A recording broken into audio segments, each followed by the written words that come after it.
ਹਾਸ਼ੂ, ਦਾਨੂ, ਖਾਰੂ ਇਹ ਤਿੰਨ ਭਰਾ ਸੀਗੇ ਜਿਨ੍ਹਾਂ ਨੂੰ ਮੈਰੀ ਨੂੰ ਕਿਹਾ ਗਿਆ ਸੀਗਾ ਕਿ ਵੀਡੀਓ ਸੈਂਡ ਕਰ ਦੇ, ਲੇਕਿਨ ਮੈਰੀ ਨੇ ਸਾਰੇ ਪਾਕਿਸਤਾਨੀ ਭਰਾਵਾਂ ਨੂੰ ਸੈਂਡ ਕਰਤੀ।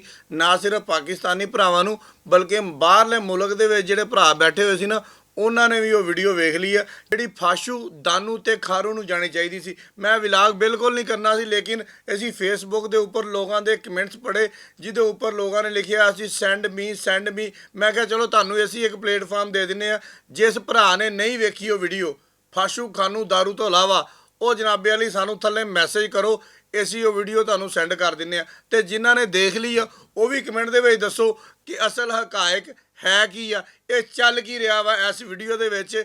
ਐਂਡ ਦੇ ਉੱਪਰ ਨੇ ਅਸੀਂ ਵੀਡੀਓ ਦੇ ਵਿੱਚੋਂ ਆਡੀਓ ਕੱਢ ਕੇ ਥੋੜੀ ਜਿਹੀ ਲਾ ਦਿੰਦੇ ਆ ਤਾਂ ਕਿ ਤੁਹਾਨੂੰ ਪਤਾ ਲੱਗ ਜਾਵੇ।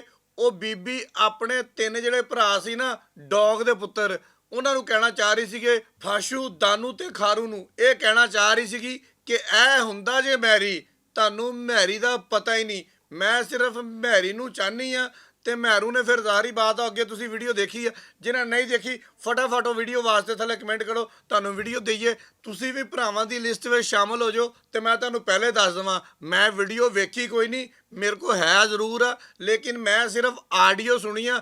ਤੇ ਆਡੀਓ ਵਾਲਾ ਜਿਹੜਾ ਨਾ, ਮੇਰੇ ਖਿਆਲ ਦੇ ਨਾਲ ਭਰਾਵਾਂ ਦੀ ਲਿਸਟ ਵਿੱਚ ਨਹੀਂ ਆਂਦਾ। ਤੇ ਚੱਸ ਯਕੀਨ ਕਰੋ ਸਿਰਫ ਆਡੀਓ ਦੀ ਆ, ਤੇ ਆਡੀਓ ਸੁਣੋ। ਬਹੁਤ ਸ਼ੁਕਰੀਆ। ਤੂੰ ਮੈਨੂੰ ਛੱਡ, ਤੂੰ ਮੈਂ ਆਪਣੀ ਹੋਸ਼ 'ਚ ਇਹ ਗੱਲ ਕਰਨ ਦੀ ਹਾਂ ਕਿ ਮੈਂ ਮੈਰੀ ਦੇ ਨਾਲ ਦੁਨੀਆ ਗਈ ਹਾਂ।